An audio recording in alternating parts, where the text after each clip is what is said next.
Bismillahirrahmanirrahim. Assalamualaikum warahmatullahi wabarakatuh. Ada kekeliruan berpikir nanti kalau anak saya sudah hafal Quran, anak-anak SDIT ini sudah hafal Quran mau apa?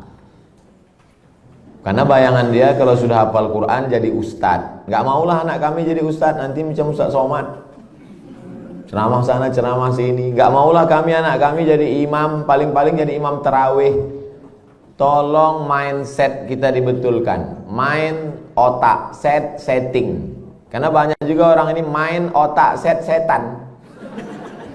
Mindset otak setan. Jadi hafal Quran itu bukan tujuan, hafal Quran itu sarana. Tujuannya rumah sakit budi kemuliaan, sarananya naik ojek, naik grab, naik mobil, naik sepeda. Ini ngapal Quran ini sarananya, tujuannya supaya dia menjadi hamba Allah, jangan jadi hamba harta, hamba kuasa, hamba wanita. Kalau sudah dia hafal Quran SDIT, habis itu kita tidak paksa dia mau jadi apa, terserah. Anak saya tak saya paksa jadi ustaz, terserah mau jadi apa dia. Bakat dia kemana? Jadi kalau nampak dari kecil udah megang-megang jarum suntik, memang ke fakultas kedokteran lah itu. Dua kemungkinan, kalau tidak pecandu narkoba. Nauzubillah, nauzubillah. Jadi pendidikan Islam pertama dimasukkan ke kepalanya itu Quran, habis itu hadis Nabi, habis itu barulah akhlakul karimah. Itu mesti dibetulkan. Jangan nanti berpikir nanti habis hafal Quran jadi apa? Ya tetap jadi profesi dia. Kalau dia jadi pengacara, dia jadi pengacara yang hafal Quran. Kalau dia jadi tentara, dia jadi tentara penghafal Quran. Kalau jadi polisi penghafal Quran. Betul kepalanya. Tak dimakannya, tak dizoliminya orang lain. Itu tujuannya. Insya Allah 10-20 tahun akan datang, generasi kita adalah generasi yang Qurani. Dan kita punya kontribusi di situ dengan SDIT ID. Bagaimana hukumnya kegiatan ilmiah dokter disponsori pabrik obat? Pabrik obat menyediakan duit 100 juta, dibuat acara ilmiah, seminar, lokakarya segala macam, atau acara agama yang menyelenggarakan dokter. Di mana letak haramnya? Mungkin akan terjadi kolusi, nepotisme, kecurangan, penilaian tidak lagi normal. Dikhawatirkan terjerumus dalam gratifikasi. Makanya suatu ketika sahabat Nabi mengutip zakat dari Yaman. Ketika barang-barang zakat dibawa, kambing, onta, lembu, ini kambing untuk zakat, ini kambing saya. Kata Nabi, kok ada kambing zakat, ada kambing saya? Kok dapat kambing dari mana? Hadiah. Kata Nabi, seandainya kau duduk di rumah emakmu, di rumah bapakmu, mungkinkah ada orang ngasih kambing? Tak ada. Dia dapat kambing itu karena jabatan. Dikhawatirkan ke depan penilaian dia tidak lagi normal. Sebelum dapat hadiah kambing, periksanya. Berapa kambing? 40 ekor, satu. Berapa unta? 5 ekor, satu kambing. Tapi setelah dapat hadiah, mulai tak normal lagi. Berapa? Mau kasih-kasihlah, nggak kasih nggak apa-apa. Makanya segala penilaian kalau sudah datang ke Indonesia rusak. Tim-tim independen penilaian rusak gara-gara gratifikasi. Dibuka atas, pertama kali datang tegas, berapa ruangan, berapa ini, berapa ini. Begitu dapat lempuk durian, gratifikasi merusak. Jadi kalau masuk dia dalam kelompok gratifikasi bisa haram. Tapi kalau pandai tidak merusak, gimana caranya tidak merusak? Teknisnya ya diatur. Ini ada sekelompok orang yang menerima dan dia bukan tim penilai, dia bukan tim pemeriksa, dia tidak ada kait-mengait dengan keputusan dan dapat, kalau bisa disiasati, laksanakan. Tapi kalau merusak etos kerja, masuk dalam kategori riswah sogok, la'ana Rasulullah SAW ar-rashi wal murtashi, yang menerima sogok, yang mendapat sogok, maka dilaknat Allah Subhanahu wa ta'ala. Bisa kami Pak Ustaz selamat? Lanjutkan. Tak selamat, stop. Profesi dokter pria, dokter kandungan, memeriksa pasien perempuan. La yakhluwanna rajulun ma'amra'atin illa ma'adhi mahramin. Tak boleh berdua-duaan laki-laki dengan perempuan kecuali tak ada mahram, kecuali ada mahram. Tak boleh. Anta musayyada mar'atin la tahillu lahu. Menyentuh tangan perempuan yang tak mahram lebih baik ditusuk paku dari api neraka ke kepala daripada menyentuh tangan perempuan yang tak mahram. Kena pasal-pasal ini. Tapi ada pasal meringankan, ad-darurat tubihul mahzurat. Ternyata ketersediaan dokter perempuan tidak mencukupi jumlah pasien perempuan. Itulah maka tadi saya sebutkan, kalau diterima nanti 20 anak tahfiz Quran SDIT, nanti mesti ada 7, 5, 10 yang perempuan, supaya mereka nanti akan menjadi dokter spesialis kandungan di UII nanti. Amin. Supaya mereka lah yang akan nanti menutupi ketersediaan SPOG, spesialis obgyn dokter perempuan. Karena kalau tidak, khawatir kita akan terjerumus. Tapi bapak-bapak yang spesialis kandungan, karena sekarang tidak terpenuhi, masuk kategori darurat. Saya sampai sekarang belum tahu survei berapa untuk kota provinsi. Terlalu besar mungkin untuk Indonesia, Provinsi Kepulauan Riau, Kota Batam saja. Berapa dokter SPOG perempuan, berapa yang laki-laki, berapa yang hamil perempuan, memanglah perempuan tuh hamil. Berapa hitungannya? Kalau satu dokter tuh berapa? Kalau masih dalam kategori darurat, tapi kalau hanya untuk tidak darurat. Ustadz dulu anak Ustadz Mizyan Hazik Abdillah, dokternya laki-laki atau perempuan? Perempuan. Dokter Sri namanya, di depan UIN Suska Riau, Jalan Pelajar, dokter perempuan. Tapi andai tak lagi ada dokter perempuan, hanya tinggal dokter laki-laki, pilihannya antara dua. Kalau tidak ditangani dokter laki-laki, mati. Maka tak boleh pilih mati.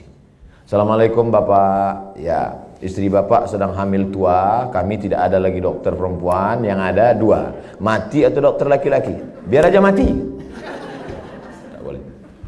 Haram hukumnya memilih mati.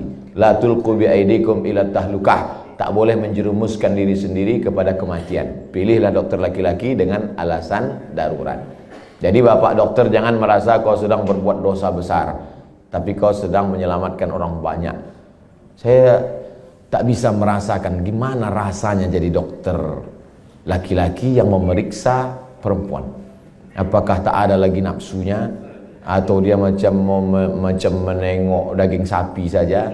Itu tak bisa kita rasakan, karena semua kata-kata yang bercerita tentang rasa, rasa pasti berdusta. Kata tak dapat menceritakan rasa. Tak bisa. Oleh sebab itu, kalau ada terlintas di hati bapak macam-macam sambil memeriksa itu, banyak-banyaklah istighfar. Astaghfirullah. Banyak minta ampun, solat sunat supaya hati terjaga.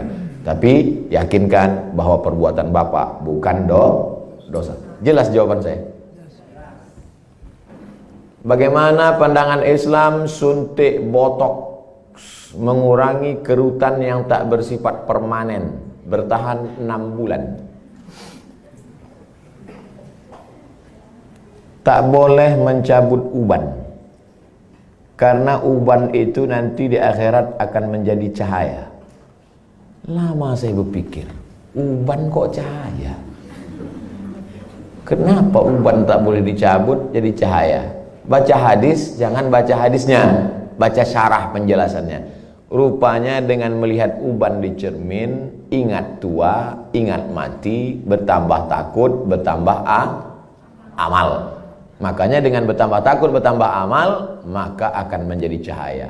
Itu rupanya korelasi uban dengan cahaya. Apa hubungannya dengan kerut? Kerut sama uban juga sama, mengingatkan bahwa kita sudah tua. Saya dulu waktu muda tak ada ini.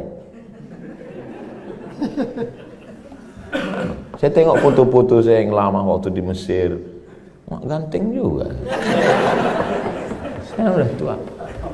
Tapi dengan tua ini kita sadar bahwa sudah tua, bahwa kita ini akan mati. La'ana Rasulullah SAW al-washimat. La'anallahu al-washimat. Hadisnya riwayat Abdullah bin Mas'ud. La'anallahu al-washimat. Allah melaknat perempuan tukang buat tatu. Wal mutashimat, minta buatkan tatu. Wal mutanammisat. Apa ini? Alis. Mencabut alis, mencukur alis. Wal mutafallijat, gigi. Karena orang kalau sudah bertambah tua, bertambah giginya. Bukan gigi itu bertambah panjang dia. Maka gigi itu dia otak-atik. Zaman dulu orang kalau mau nikah tak ada pakai akte kelahiran. Sama macam mau beli sapi kurban, kambing kurban. Gimana kita tahu umur kambing itu sudah 2 tahun? Tengok giginya. Orang pun juga tengok giginya. Otak-atik gigi. Wal mughayyirat, yang nomor 5. Merubah ciptaan lil husni, karena untuk mempercantik.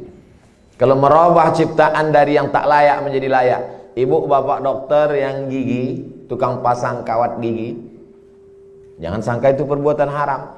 Ada memang dia perlu. Ada orang ini kalau dia senyum sama kita 3 hari kita tak bisa tidur.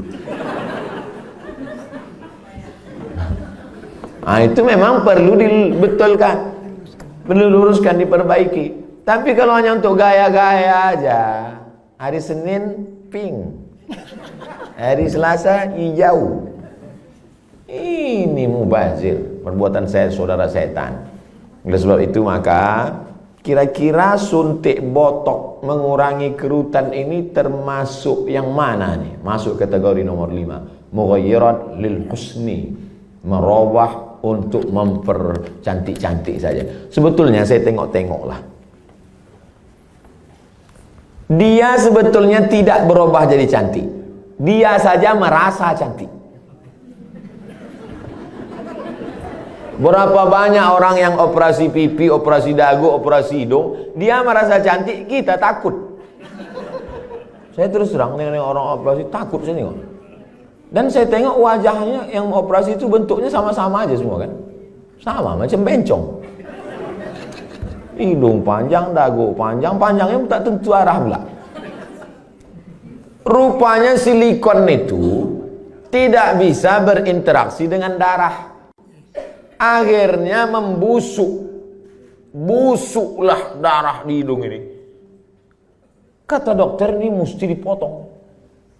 Dipotong hidung ini. Alhamdulillah ada terapi lintah. Akhirnya digantungkanlah lintah. Digantungkanlah lintah di sini. Untuk menyedot nanah tadi. Biasanya kalau kulit kita digantungkan lintah, itu 1 hari lintah itu bisa tahan nyaman. Tapi pas ditempelkan ke hidung, asal tempel jatuh. Asal tempel jatuh, kata lintah. Lintah pun tak mau. Terapi lintah.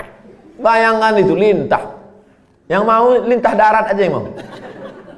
Saking kan busuknya hidung yang gara-gara silikon tadi. Wala udhillannahum, aku sesatkan mereka, kata setan. Setelah sesat, wala umanniyannahum, aku buat mereka berhalusinasi, berimajinasi. Apa kata setan? Kau cantik, kau cantik, kau cantik, kau cantik, kau cantik, kau cantik, kau cantik. Dia saja merasa cantik. Orang merasa ngeri.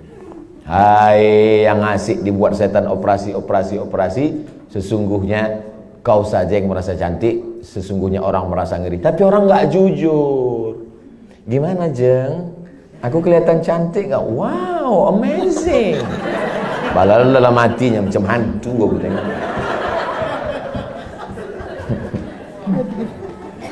Baru dijawab, udah datang pertanyaan. Suntik filler untuk memancungkan hidung dan melancipkan dagu yang bersifat tak permanen 6 bulan. Tak permanen kata engkau. Siapa yakin malaikat maut tak datang dalam 6 bulan?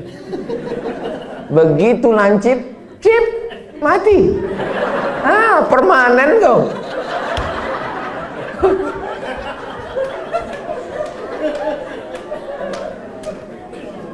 Kau cantik bukan karena dagu kau lancip.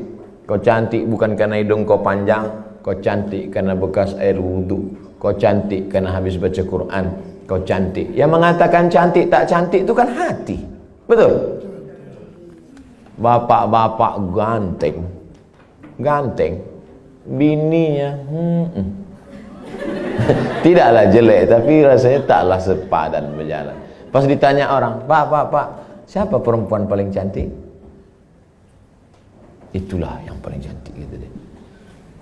Entah dia jujur, entah takut, Allahu a'lam.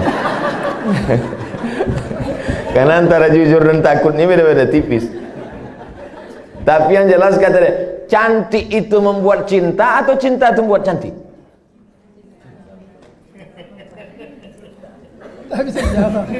Gara-gara cinta itulah orang menjadi cantik. Karena kalau cantik itu relatif. Gara-gara cinta itulah orang menjadi cantik. Dan cinta itu letaknya di hati. Kalau sudah ibu sentuh hati bapak itu, tak perlu dagu ibu lancip. Macam dagu kambing pun cantik ibu tengok. Kalau dipeturutkan ini, oh makin tua makin berkerut, tambah lagi. Makin tua makin turun. Dia bertahan paling cuma 2 bulan, 6 bulan tahan. Habis itu hidung turun, dagu turun. Tinggal mencari sapu lidi aja lagi. Nenek sihir.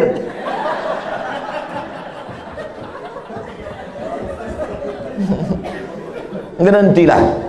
Berhenti. Usah dipeturutkan ajakan setan ini. Kalau perbuatan itu haram, maka yang melakukannya pun ikut haram. Orang yang memberikan fasilitasnya pun ikut haram. Maka terjerumus dalam perbuatan haram kolektif. Saya kan cuma jual khamar. Saya nggak ada ngajak dia minum khamar. Saya cuma jual aja Pak Ustadz. Penjualnya ikut kena, pembawanya ikut kena.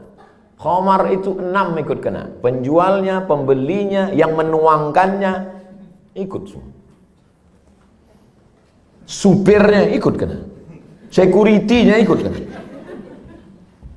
Tarik benang untuk meniruskan pipi, bertahan setelah masuk pasal 5 semua. Jadi Islam itu unik hebatnya, dia tidak menyebutkan 1, 2, 3, tapi menyebutkan secara umum dan terkait. Mukjizat ini Nabi disebut punya jawami'ul kalim. Kalimatnya singkat tapi makna pada sampai hari ini bermakna. Apapun namanya, yang merubah ciptaan Allah bukan karena darurat, bukan karena tak layak. Merubah yang tak normal menjadi normal boleh. Yang sudah normal dia taati menjadi abnormal. Nauzubillah.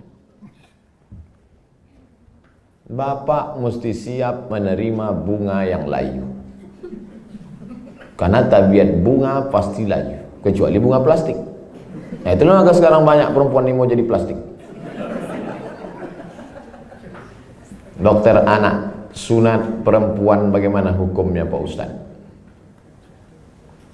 Anak saya laki-laki, keponakan saya perempuan. Kata saya kepada adik saya, kau cari, kalau tak mau dokter di rumah sakit itu menyunat keponakan saya, cari bidan kampung yang mau menyunat. Karena saya berpegang pada mazhab Syafi'i. Ada mazhab yang mengatakan sunat tak perlu. Mazhab Hanafi, Maliki, Hambali mengatakan sunat bagi perempuan itu tidak wajib. Sedangkan saya berpegang pada mazhab Syafi'i mengatakan wajib. Adakah khitan sunat perempuan pada zaman Nabi? Ada. Nabi mengatakan kepada si perempuan itu, kau potong tapi jangan terlalu banyak. Maaf, na'udzubillah, hari ini bisa menyebabkan frigid dan lain sebagainya. Tapi rupanya manfaat lain dari memotong khitan pada perempuan itu adalah meminimalisir libido seksual. Begitu kata ulama-ulama dulu. Oleh sebab itu saya sampai hari ini tetap berpegang pada mazhab Syafi'i. Anak perempuan kalau tak mau dokter memotong karena takut bahkan bisa masuk HAM, hak asasi manusia, banyak saja pasal-pasal yang mereka lakukan. Sedangkan di zaman Nabi yang pakaian tertutup, makanannya bersih, tontonannya bersih, apalagi zaman sekarang tontonannya maksiat, makanannya memicu libido seksual dengan berbagai macam cerita hubungan, maka khitan amat sangat baik. Salah satu usaha meminimalisir. Bagaimana cara sebaiknya bagi dokter anak menasehati pihak ortu imunisasi bayinya sejak lahir? Dulu saya diundang oleh Kementerian Kesehatan Provinsi Riau. Videonya kan viral, coba cari. Sosialisasi suntik, imunisasi.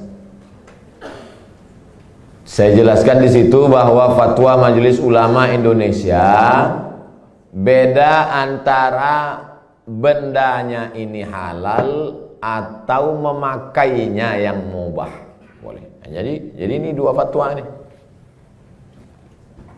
Bendanya tidak halal. Sampai sekarang tak ada fatwa MUI bahwa barang itu halal. Karena memang dia dibuat dari babi. Maka tak ada fatwa halal. Yang ada itu fatwa mubah, boleh menggunakannya karena alasan memilih dua mudarat yang teringan. Cacat, sakit, mati dengan babi. Kalau kita masuk ke hutan, pilihannya babi sama mati. Pilih mana? Pilih babi atau mati? Orang Batam pilih gonggong. Tidak boleh pilih mati. Pilih babi. Pergilah kita berdua ke dalam hutan. Tak ada makanan. Ustaz, pilihannya dua nih Ustaz. Kita mati atau makan babi? Ayo kita makan babi nih. Hanya untuk menyambung hidup, sementara dapat pisang. Tapi setelah dapat pisang, tinggalkan babi. Nyangkut nanti pas dapat pisang, saya makan pisang. Bro, ayo makan pisang. Enak babi ini Ustaz. Tak bisa. Mana tahu nanti datang pakar medis dunia, entah dari mana, dibuatnya lah barang dari yang halal, maka kita tinggalkan yang ini. Tapi sementara dia datang, maka menggunakan ini hukumnya mubah. Jelaskan itu. Kami tak bisa menjelaskannya Pak Ustaz. Tontonlah video ini.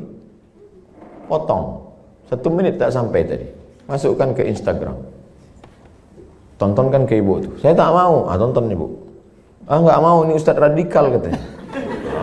Kalian carilah Ustaz yang agak-agak lembut sedikit. Bagaimana cara dokter bisa lillahi ta'ala, bisa menghindari sifat riak, sombong, bila kita memiliki kelebihan keahlian dibandingkan dokter-dokter lain. Insya Allah nanti kalau sudah berdiri pas pembelian tanah pun nanti pas ini soalnya yang saya cakapkan ini tak bisa pakai teori. Kita ID sudah survei dapat tanah 1 hektar di harganya 200 juta. Ini dokter yang sombong, yang riak, yang mobil mewah, kesini duluan bawakan proposal. Assalamualaikum Pak Dokter. Pak Dokter kan pasiennya banyak. Oh iya kata dia. Saya yang paling hebat di Batam ini kata dia. Rumah Pak Dokter kan paling bagus. Oh iya kata dia. Rumah saya yang paling mahal. Ini tanah nih 200. Aduh semua utang kata dia. Jadi kalau mau menghilangkan kesombongan, keangkuhan, nih pas praktek. Makanya nanti pas hari ulang tahun ID, peringatan hari besar ID, jalan-jalannya itu ke danau, ke bukit, ke mall, oke sudah itu udah. Jalan-jalan ke panti asuhan.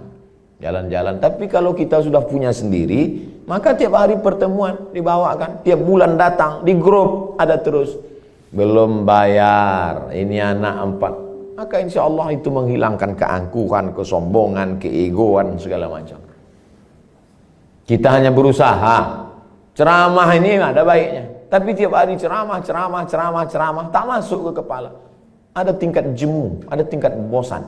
Ada orang bosan pada ceramah. Orang kalau terus muncul bosan.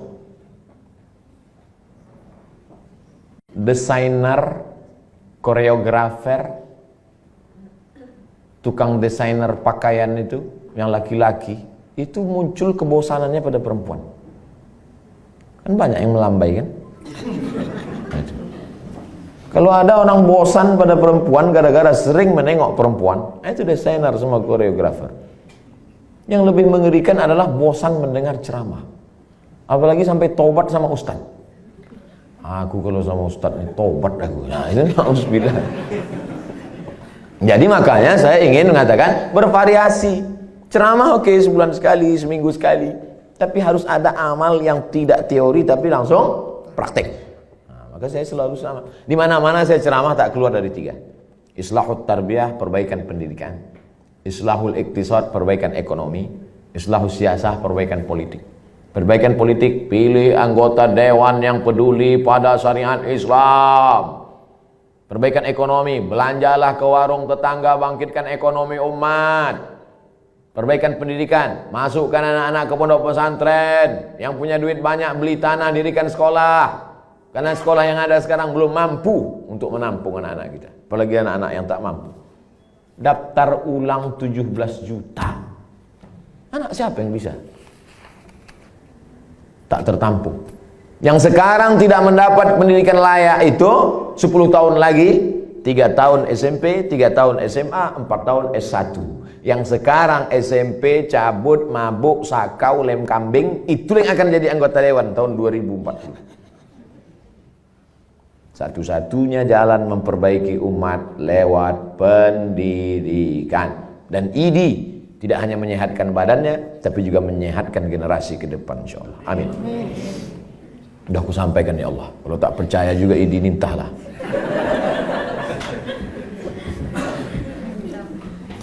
Dah habis pertanyaan. Habis. Terima kasih atas segala perhatian Bapak dan Ibu. Ceramah kita pagi ini baru starting point, baru start. Ini belum finish. Ini baru garis start. Usaha kita ke depan. Masih. Saya tak bisa mengontrol. Bapak Ibu lah saling tolong menolong. Mudah-mudahan kita tetap saling tolong menolong dalam kebaikan dan ketakwaan kepada Allah. Tapi kita tak bisa guna apa-apa selain pertolongan Allah. Mari kita sama-sama berdoa ala hazihin niyah, untuk niat yang baik ini supaya Allah sampaikan dengan kemuliaan surat Al-Fatihah. A'udzubillahi minasyaitonir rajim. Bismillahirrahmanirrahim. Alhamdulillahi rabbil alamin. Ar-Rahmanir Rahim. Maliki yaumiddin. Iyyaka na'budu wa iyyaka nasta'in. Ihdinas siratal mustaqim, siratal ladzina an'amta 'alaihim ghairil maghdubi 'alaihim waladdallin. Amin.